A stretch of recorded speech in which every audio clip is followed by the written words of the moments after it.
Tome 3, module 9, Mouvement spirit et unification, guide d'étude numéro 2. Le centre spirit, définition, objectif et activité de base. Abordons maintenant le sujet du centre spirit, plus particulièrement la pensée de Kardec. L'importance du centre spirit est telle que Kardec a jugé bon de donner des instructions précises sur son fonctionnement, comme on peut les lire dans le chapitre 29 du livre des médiums intitulé « Des sociétés spirites ». Nous extrayons de ces instructions quelques points qui nous semblent de base pour guider notre étude.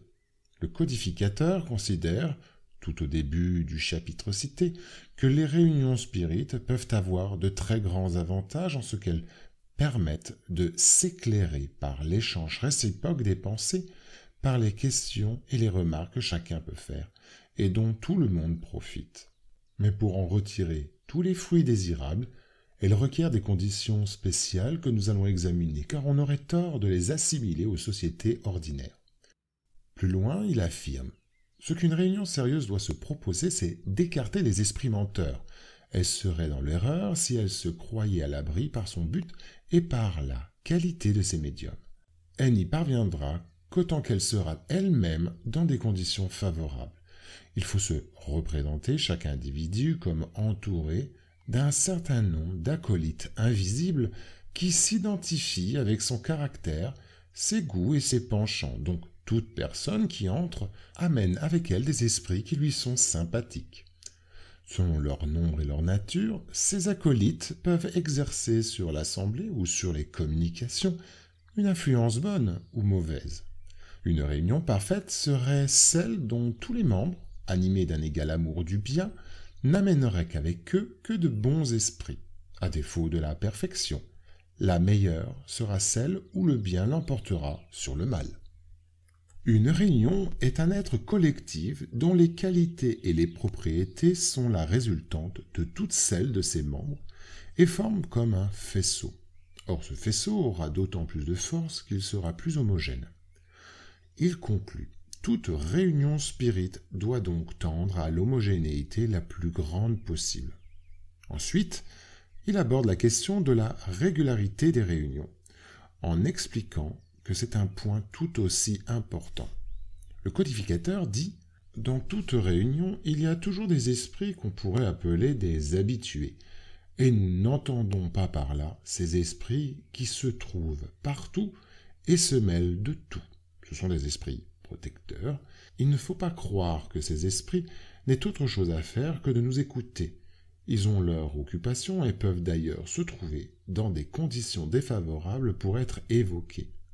Quand les réunions ont lieu à jour et heure fixe, ils se disposent en conséquence. » Au sujet des sociétés spirites, Kardec dit « Tout ce que nous avons dit sur les réunions en général s'applique naturellement aux sociétés régulièrement constituées.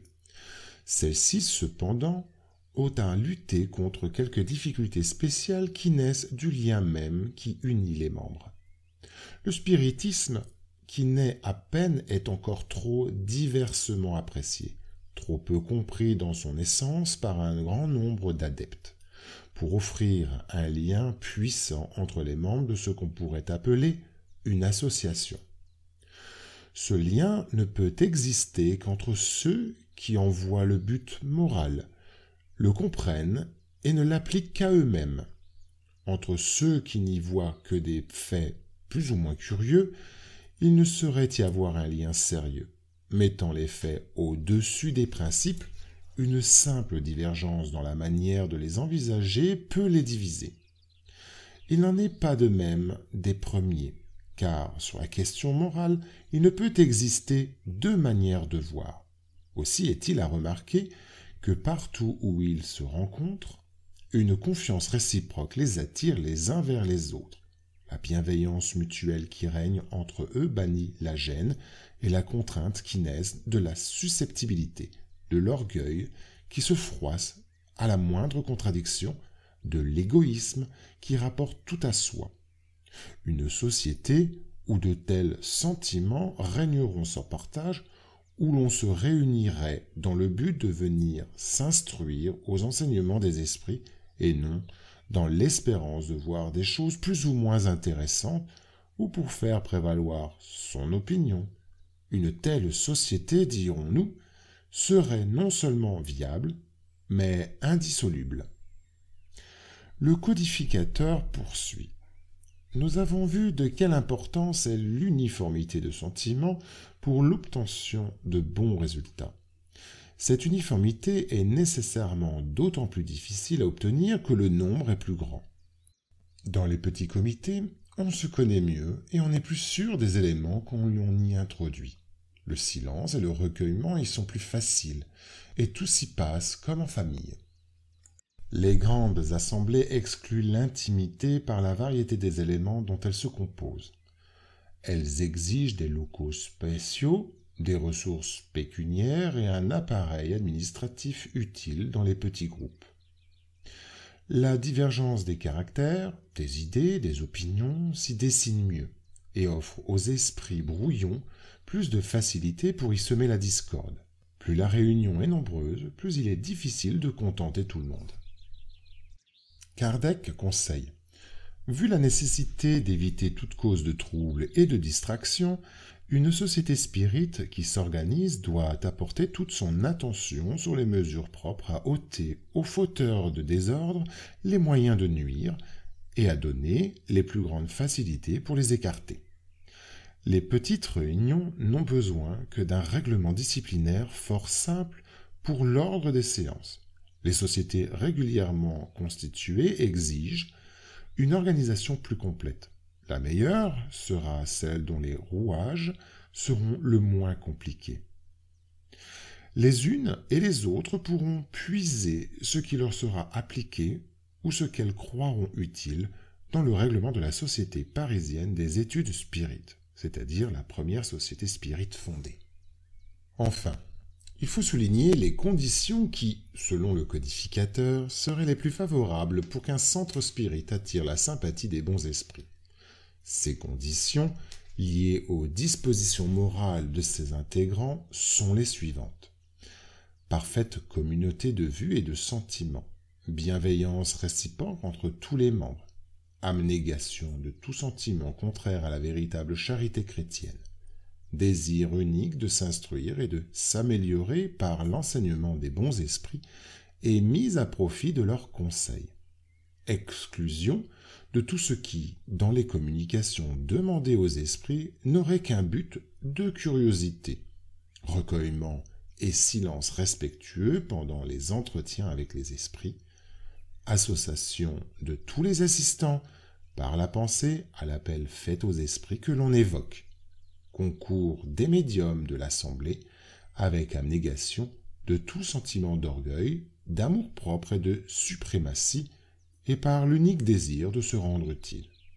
Ainsi, Kardec souligne comme condition de base pour le bon fonctionnement d'un centre spirit le comportement moral de ses participants. Il découle de ces considérations du codificateur de précieux enseignements qui, comme on le verra juste après, s'adaptent à la conception moderne d'un centre spirit. Selon le document « Adéquation du centre spirit pour mieux répondre à ses finalités », qui a été réalisé par le Conseil fédératif national, le CFN, en 1975, le centre spirit, pour bien accomplir ses finalités, doit être un noyau d'études, de fraternité, de prière et de travail sur la base de l'évangile de Jésus à la lumière de la doctrine spirit. Le local doit ressembler à une maison d'une grande famille où les enfants, les jeunes, les adultes et les personnes âgées ont l'occasion de coexister, d'étudier et de travailler. Le centre spirit doit également offrir à ses adhérents des occasions d'exercer leur perfectionnement individuel par la pratique de l'Évangile, s'organiser pour pouvoir s'occuper efficacement de tous ceux qui s'y rendent à la recherche de conseils, d'explications, d'aide ou de consolation. Maintenir un climat d'ordre, de respect mutuel, d'harmonie, de fraternité et de travail, en minimisant les divergences et en cherchant à vaincre le personnalisme individuel ou de groupe, au bénéfice du travail doctrinal en favorisant l'union de ses collaborateurs selon le conseil de Jésus. Aimez-vous les uns les autres. Restez simple, comme les temples au début du christianisme, en bannissant les icônes, ornements, symboles, rituels, sacrements, ainsi que toute manifestation extérieure comme les cérémonies de baptême et de mariage. Il doit, en tant que société civile, s'organiser pour réaliser efficacement ses activités de base, mais aussi pour respecter ses obligations légales. Le Conseil Spirit International a approuvé, quelques années plus tard, la brochure « Découvrez le spiritisme, une nouvelle ère pour l'humanité » où les orientations citées complètent la définition du centre spirit selon la compréhension spirit. Parmi les orientations des esprits supérieurs au sujet du centre spirit, soulignons les suivants, proférés par Emmanuel et qui réunissent les définitions présentées auparavant. Ce bienfaiteur spirituel affirme que le centre spirit, qu'il appelle temple, est dans son essence une école où les lois de l'être, du destin et de l'évolution et de l'univers sont examinées clairement sous la lumière et par des arguments.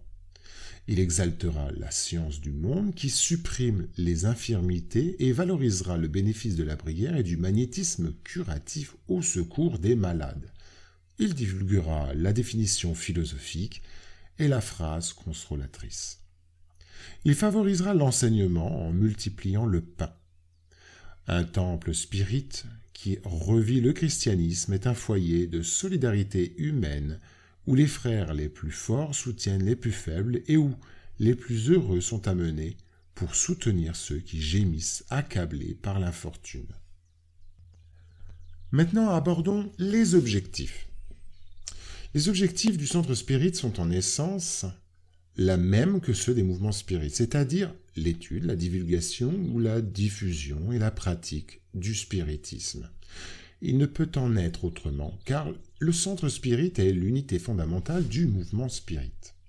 Le Conseil Spirit International, dans la brochure « Divulguer le spiritisme », déjà citée, définit comme objectif des centres, groupes ou sociétés spirites la promotion de l'étude, de la diffusion et de la pratique de la doctrine spirit pour accueillir les personnes qui recherchent des explications, des conseils et un soutien pour leurs problèmes spirituels, moraux et matériels, qui désirent connaître et étudier la doctrine spirit, qui désirent travailler, collaborer et servir dans tout domaine d'action offert par la pratique spirit.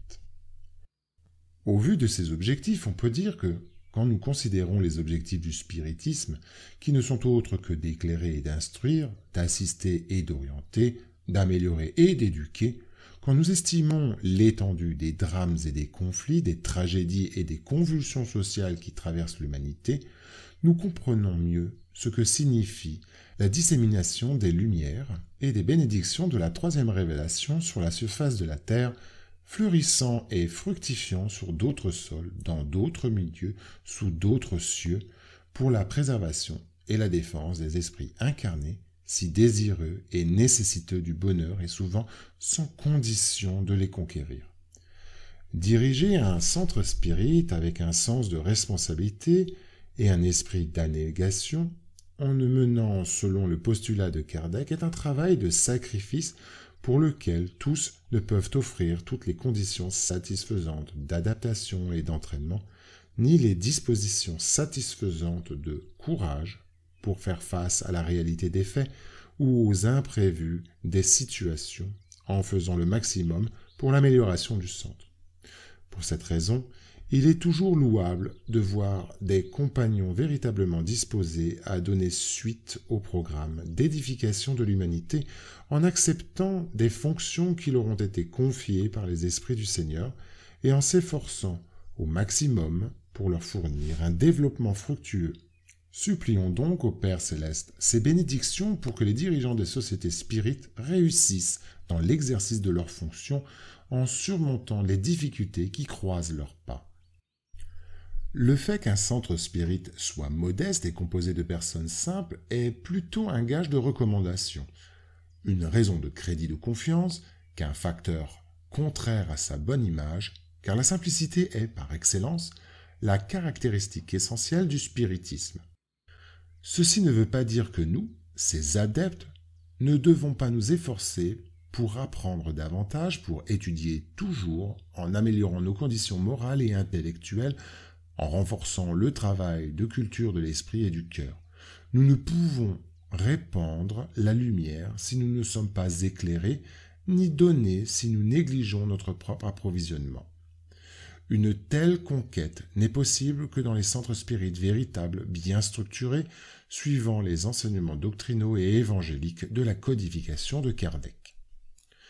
Ce qui importe, en essence et en dernière analyse, la condition primordiale, c'est la nature du travail chrétien et le caractère de rénovation du travailleur engagé dans la réalisation attentive de ce travail. Devant les besoins qui nous assaillent et les problèmes qui nous guettent et nous défient, variés en nature et en extension, il est indispensable que nous soyons conscients de la nature de nos responsabilités doctrinales et administratives et attentifs au bon accomplissement des devoirs qui en découlent afin de mériter les bénédictions de nos frères supérieurs et de pouvoir acquérir efficacement ceux qui attendent quelque chose des centres spirites. Abordons maintenant les activités de base. Les activités de base du centre spirit sont présentées dans le document « Adéquation du centre spirit pour mieux répondre à ses finalités », déjà mentionné. Dans un autre document du Conseil fédéral national, Guide du centre spirit, ces activités sont détaillées. Le Conseil spirit international, dans la brochure « Divulguer le spiritisme, une nouvelle ère pour l'humanité », fait un résumé de ces activités. Nous nous valons de ce dernier document pour l'étude de ce point en utilisant le guide du centre spirit comme source de consultation pour les compléments nécessaires. Ainsi, les activités de base du centre spirit seront les suivantes. Premier, réunion d'études de la doctrine spirit programmée, méthodique et systématique destinée aux personnes de tous les âges et de tous les niveaux culturels et sociaux pour permettre une connaissance étendue et approfondie du spiritisme dans tous ses aspects. La Fédération Spirit brésilienne a lancé 2 programmes spécifiques pour l'étude systématique de la philosophie spirit, en plus d'une proposition pour l'étude approfondie de la philosophie spirit. En 2, réunions publiques, d'explication de l'Évangile à la lumière de la doctrine spirit de façon programmée et avec une séquence de travail préalablement établie. Réunion d'études, d'éducation et de pratique à la médiumnité basée sur les principes et les objectifs spirit, éclairant, orientant et préparant les collaborateurs pour les activités médiumniques. La Fédération Spirit brésilienne a publié un programme pour l'étude et l'éducation de la médiumnité visant à la préparation de ces travailleurs. En 3e point, les réunions d'évangélisation spirit pour les enfants et les jeunes, programmées, méthodiques et systématiques, répondant, éclairant et orientant selon les enseignements de la doctrine spirit. En 4, divulgation de la doctrine spirit par tout moyen et forme de communication sociale compatible avec les principes spirit. Exposés, conférences, livres, journaux, revues, bulletins, brochures, messages, radio, télévision, affiches, cassettes vidéo et audio. Aujourd'hui, Internet est utilisé comme l'un des moyens principaux pour la diffusion du spiritisme. En 5e point, assistance et la promotion sociale spirit destinée aux personnes nécessiteuses qui recherchent une aide matérielle, les assistant dans les besoins les plus urgents, les promouvant pour les cours et des travaux de formation professionnelle et personnelle, et les éclairant par les enseignements moraux de l'Évangile à la lumière de la doctrine spirit.